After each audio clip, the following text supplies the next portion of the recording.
Você já parou para pensar se é realmente possível que um homem veja a Deus e continue vivo?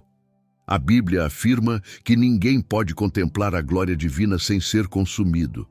Mas Isaías conta que teve uma visão direta do Senhor assentado em um trono elevado, cercado de serafins, em uma cena que parece impossível de ser descrita em palavras humanas. Como acreditar nisso? Teria sido uma visão real, um êxtase espiritual ou apenas um símbolo profético? O livro de Isaías é um dos mais discutidos da Bíblia. Para os cristãos, ele contém as profecias mais claras sobre Jesus, escritas mais de 700 anos antes de seu nascimento. Mas para os judeus, esses textos não apontam para o Messias cristão, e sim para o próprio povo de Israel. Quem estaria certo? Estaríamos diante de uma das maiores confirmações da fé cristã ou de um mal-entendido interpretativo? Além disso, Isaías viveu em uma época conturbada. O povo de Judá estava cercado por impérios poderosos, como a Assíria, e mergulhado na idolatria e injustiça social. No meio desse caos, um homem se levanta para denunciar reis, confrontar sacerdotes e anunciar tanto a destruição quanto a esperança de um futuro glorioso. Mas será que sua mensagem foi ouvida? Hoje, mais de 2 milênios depois, a voz de Isaías ainda ecoa. Mas a grande questão é, se Isaías pregasse nos nossos dias, o que ele diria a nós? Você estaria disposto a ouvir? Imagine entrar no templo em um dia comum de oração e, de repente, ser transportado para uma visão inimaginável. Isaías relata que viu o Senhor assentado em um trono alto e sublime, e o manto de sua glória enchia todo o santuário. Serafins voavam ao redor, proclamando: Santo, Santo, Santo é o Senhor dos exércitos, toda a terra está cheia da sua glória. Só essa cena já seria suficiente para deixar qualquer ser humano em total desespero. E Isaías não foi diferente. Ele caiu em si, reconhecendo sua condição de pecador, e declarou: Ai de mim, estou perdido. Sou um homem de lábios impuros e vivo no meio de um povo de lábios impuros. Nesse momento, um dos serafins tocou seus lábios com uma brasa viva retirada do altar, simbolizando a purificação de seus pecados. É interessante notar que, antes de ser enviado por Deus, Isaías precisou ser limpo, restaurado e fortalecido. Isso mostra algo profundo. Ninguém pode falar em nome do Senhor sem primeiro experimentar a transformação pessoal. Logo após, Deus fez uma pergunta que ecoa até hoje: A quem enviarei? E quem há de ir por nós? Isaías, já impactado por tudo o que havia vivido, respondeu prontamente: Eis-me aqui, envia-me a mim. Mas aqui surge um questionamento.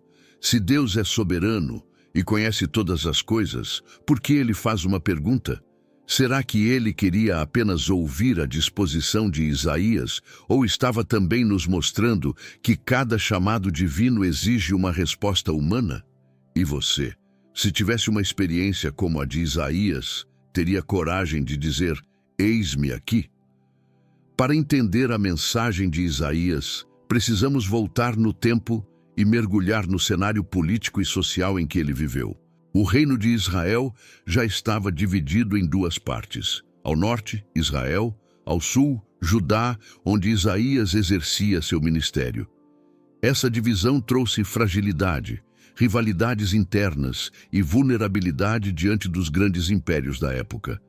O principal inimigo era a Assíria, uma potência militar implacável que avançava conquistando terras e impondo seu domínio com violência. O povo de Judá vivia sob constante medo. Até quando sobreviveriam como nação independente? Os reis, pressionados, buscavam alianças políticas, muitas vezes confiando mais em exércitos humanos do que em Deus. No meio desse turbilhão, Isaías ergueu sua voz profética. Ele denunciava não apenas o perigo externo, mas, sobretudo, a corrupção interna. Líderes que exploravam os pobres, juízes que vendiam sentenças, sacerdotes que haviam se tornado indiferentes e um povo que corria atrás de ídolos. Para ele, o verdadeiro perigo não vinha da Assíria, mas do afastamento de Deus. É impressionante como a história se repete. Quantas vezes vemos nações hoje fortalecendo seus exércitos, alianças e economias, mas enfraquecendo em valores morais e espirituais? Será que não estamos vivendo um cenário parecido com o de Isaías? Enquanto o povo clamava por segurança política, Isaías lembrava que somente o Senhor era a rocha firme em meio à instabilidade. Sua mensagem era clara: sem arrependimento, nem Judá nem Israel resistiriam. E de fato, pouco tempo depois, o reino do norte caiu nas mãos da Assíria. A pergunta é: será que o povo de Judá ouviria a voz de Deus através de Isaías ou insistiria em caminhar rumo ao desastre? Quando pensamos em Isaías, muitos lembram apenas das belas promessas de esperança, mas a primeira parte de seu ministério foi marcada por mensagens duras, quase chocantes. Ele denunciava sem medo. Os líderes eram corruptos, os juízes vendiam sentenças, o povo vivia mergulhado na idolatria e os ricos oprimiam os pobres. O culto religioso havia se tornado vazio, um ritual sem coração. Isaías proclamava que Deus estava cansado de sacrifícios feitos apenas por aparência. Ele dizia: lavai-vos, purificai-vos, tirai a maldade de vossos atos, cessai de fazer o mal, aprendei a fazer o bem, buscai a justiça. Para ele, de nada adiantava oferecer incenso e ofertas se o coração permanecia distante de Deus. As palavras de Isaías eram como um espelho para o povo, mas também soam como um espelho para nós hoje. De que adianta uma sociedade cheia de templos, igrejas e rituais se a injustiça, a corrupção e a violência continuam crescendo? Será que Deus aceitaria a adoração de um povo que oprime os fracos e fecha os olhos para a verdade?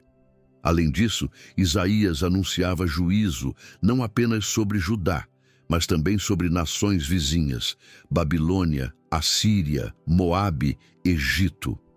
O profeta lembrava que nenhum império, por mais poderoso que fosse, poderia escapar do julgamento divino. Essas mensagens incomodavam, e muito. Quem gosta de ouvir que precisa mudar de vida? Quem aceita ser confrontado com a verdade? Ainda assim, Isaías se manteve firme, falando o que Deus mandava, mesmo que poucos quisessem escutar. E aqui fica uma pergunta para nós: será que, se Isaías estivesse pregando em nossas cidades hoje, ouviríamos sua voz ou o chamaríamos de fanático? Em meio a tantas palavras de juízo e advertência, Isaías trouxe também mensagens surpreendentes de esperança. Entre elas estão algumas das profecias mais conhecidas de toda a Bíblia, aquelas que os cristãos acreditam apontar diretamente para o nascimento e a missão de Jesus Cristo. Uma das mais famosas está em Isaías 7,14. Eis que a Virgem conceberá e dará à luz um filho, e o chamará Emanuel, que significa Deus conosco. Para os cristãos, este é um anúncio claro da vinda de Jesus, nascido de Maria, séculos depois. Mas para os judeus, essa passagem tem outro significado, relacionado ao contexto imediato da época de Isaías. Aqui nasce uma grande polêmica. Quem tem razão? Outra profecia impactante está em Isaías 9, que fala sobre um menino que nasceria para governar com justiça, sendo chamado de Maravilhoso Conselheiro, Deus Forte, Pai da Eternidade, Príncipe da Paz. Essas palavras soam como uma promessa de um governante perfeito, muito diferente dos reis falhos que o povo conhecia. Para os cristãos, essa é uma referência direta a Jesus. Mas será que, na época, o povo entendia isso? É impressionante pensar que Isaías escreveu essas palavras cerca de 700 anos antes do nascimento de Cristo. Seria apenas coincidência? Ou realmente Deus estava revelando, com tanta antecedência, o plano de salvação para a humanidade? Essas profecias se tornaram pedras angulares da fé cristã, mas também continuam sendo motivo de debate e divisão. E aqui fica a pergunta: se você fosse um judeu da época de Isaías, conseguiria acreditar que essas promessas se cumpririam um dia? Se na primeira parte Isaías falou sobre o nascimento de um rei justo, em outro momento ele trouxe uma mensagem ainda mais intrigante, a do servo sofredor. Em Isaías 53, encontramos uma descrição impressionante de alguém que seria desprezado, rejeitado pelos homens, homem de dores, experimentado no sofrimento. Ele não teria aparência nem formosura, seria humilhado, ferido e, no entanto, carregaria as culpas e pecados de muitos.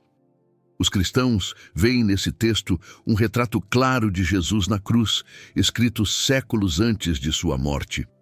É quase impossível ler Isaías 53 sem lembrar da paixão de Cristo. As feridas, o silêncio diante dos acusadores, o sacrifício substitutivo. Mas aqui surge novamente a polêmica. Para os judeus, esse servo não é o Messias, mas representa o próprio povo de Israel que sofreu exílio, humilhação e perseguição, mas que no fim seria exaltado. Esse é um ponto de divisão até hoje. Afinal, Isaías estava falando de uma pessoa específica ou usava a figura do servo como metáfora da nação? E mais, se for realmente sobre Jesus, como explicar tantos detalhes coincidindo com a sua vida, morte e ressurreição? Seja como for, a mensagem é clara. A redenção não viria pela força de um exército ou pelo poder de um rei terreno, mas através do sofrimento de alguém disposto a dar a vida pelos outros. Isso quebrava toda a lógica humana. E aqui fica a pergunta: você acreditaria em um Messias que, em vez de conquistar com espadas e exércitos, venceria através da dor, do silêncio e do sacrifício? A missão de Isaías não foi nada fácil. Ele não falava apenas ao povo comum, mas também aos reis de Judá, homens poderosos que tinham o destino da nação em suas mãos. E confrontar reis nunca foi tarefa simples. Um dos episódios mais marcantes aconteceu durante o reinado do rei Acaz. Cercado pelo perigo de invasões inimigas, Acaz buscava alianças políticas para se proteger. Isaías, porém, trouxe uma mensagem radical. Não confie em exércitos humanos, confie no Senhor. Acaz, cheio de medo, preferiu depender de pactos com outros reis em vez de obedecer à palavra profética. Esse momento é justamente o contexto em que Isaías anunciou a famosa profecia do Emanuel. Anos depois, Isaías também se relacionou com o rei Ezequias, que enfrentou o poder avassalador da Assíria.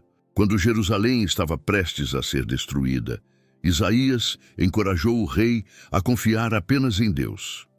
Ezequias, diferente de Acaz, se humilhou e buscou o Senhor. O resultado foi milagroso. Na noite em que o exército assírio estava prestes a atacar, o anjo do Senhor derrotou milhares de soldados, salvando a cidade. Esses episódios mostram um contraste importante. Enquanto Acaz escolheu a política e a diplomacia, Ezequias escolheu a fé e a oração. Quem, no fim, saiu vitorioso? A grande lição é que a verdadeira segurança não está em alianças humanas, mas na confiança em Deus. E aqui surge um desafio. Se você fosse líder em meio a uma crise, daria ouvidos à voz de Isaías ou preferiria seguir estratégias humanas aparentemente mais seguras? Depois de tantas mensagens duras de juízo e advertência, Isaías também trouxe palavras de esperança que ecoam até hoje. A segunda parte do seu livro é marcada por um tom diferente. Consolai, consolai o meu povo, diz o vosso Deus. Era como se, após a tempestade, viesse a promessa de um novo amanhecer. Isaías anunciou que o exílio, embora inevitável, não seria o fim da história. Ele falou de um tempo em que Deus reuniria novamente seu povo, perdoaria suas falhas e restauraria Jerusalém. Imagens poderosas foram usadas, vales seriam exaltados, montes abatidos, caminhos endireitados. Era o anúncio de que algo grandioso estava por vir. Mas Isaías não falava apenas da restauração de Judá. Suas palavras iam além. Ele apontava para uma salvação que alcançaria todas as nações. A glória do Senhor seria revelada e toda a humanidade a veria. Esse universalismo da mensagem de Isaías era algo revolucionário para sua época, em que cada povo acreditava em seus próprios deuses locais. Outra promessa poderosa foi a de que Deus renovaria as forças dos cansados. Os que esperam no Senhor renovarão as suas forças, subirão com asas como águias, correrão e não se cansarão. Quantas pessoas até hoje encontram consolo nessa palavra? Isaías lembrava que mesmo quando tudo parecia perdido, havia esperança em Deus. Essa mistura de justiça e misericórdia fazia parte do coração da sua mensagem. E aqui fica uma reflexão. Em momentos de crise pessoal ou nacional, em quem você coloca sua esperança? Em circunstâncias passageiras ou no Deus que promete consolo e restauração? Além do conteúdo, o livro de Isaías impressiona pelo estilo literário. Suas palavras são poéticas, poderosas e cheias de imagens que ficam gravadas na mente de quem lê. Ele mistura poesia, narrativa histórica e profecia, criando uma escrita que muitos chamam de a Bíblia em miniatura, porque toca praticamente todos os temas centrais: juízo, esperança, justiça, salvação e Messias. Isaías usa metáforas impactantes. Ele fala de vales que se tornam montes, da terra seca que floresce, do servo sofredor que traz redenção. Essas imagens não apenas ilustram suas mensagens, mas também tornam seu texto atemporal, capaz de falar a gerações diferentes. O impacto teológico de Isaías é imenso. No judaísmo, ele é visto como um dos maiores profetas, lembrando constantemente o povo sobre a fidelidade a Deus e a necessidade de justiça social. No cristianismo, suas profecias messiânicas moldaram a compreensão sobre Jesus, desde seu nascimento até seu sofrimento e missão de redenção. Até mesmo o Islã reconhece Isaías, Isa, como profeta, mostrando a influência universal de sua mensagem. No entanto, há debates antigos. Será que todo o livro foi escrito por Isaías pessoalmente ou por discípulos e seguidores que registraram sua tradição?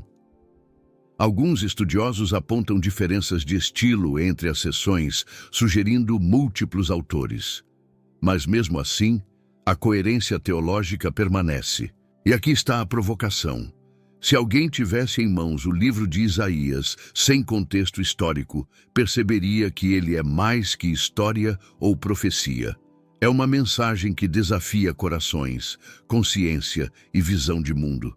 Então, surge a pergunta: será que estamos prontos para ouvir Isaías hoje com o mesmo impacto que seus contemporâneos sentiram há mais de 2000 anos? Chegamos ao fim da história de Isaías, mas suas palavras continuam vivas, provocando reflexão sobre fé, justiça e esperança. Ele nos mostra que a verdadeira profecia não se limita a anunciar acontecimentos futuros, mas transforma vidas, confronta corações e desafia líderes e povos. O legado de Isaías é duplo. Por um lado, ele denuncia o pecado, a injustiça e a idolatria. Por outro, anuncia a redenção, a restauração e a vinda de um rei que traria paz e justiça duradouras. Essa dualidade faz com que suas mensagens sejam relevantes em qualquer época. Em tempos de crise, lembram que confiar em Deus é essencial. Em tempos de prosperidade, lembram que não podemos nos afastar da justiça e da verdade. Além disso, Isaías nos deixa perguntas que nos desafiam até hoje. Estamos dispostos a ouvir a verdade, mesmo quando ela é dura? Confiamos em Deus acima das estratégias humanas? Conseguimos enxergar esperança, mesmo quando tudo parece perdido? Para o mundo moderno, Isaías continua atual. Ele nos lembra que os desafios não mudam. Corrupção, medo, insegurança, sofrimento, tudo isso existe desde então. Mas também nos lembra que existe uma esperança maior, um plano divino, e que cada um de nós pode responder ao chamado de Deus. E então, se Isaías viesse até nós hoje, qual seria a sua mensagem? Estaríamos prontos para ouvir e mudar, ou continuaríamos ignorando a voz que clama por justiça e fé? Isaías nos convida a refletir sobre nossas vidas, nossas escolhas e nossa confiança. Mais do que um profeta do passado, ele é um guia para o presente e para o futuro. A grande questão que fica é: você está pronto para ouvir Isaías e deixar que sua voz transforme sua vida?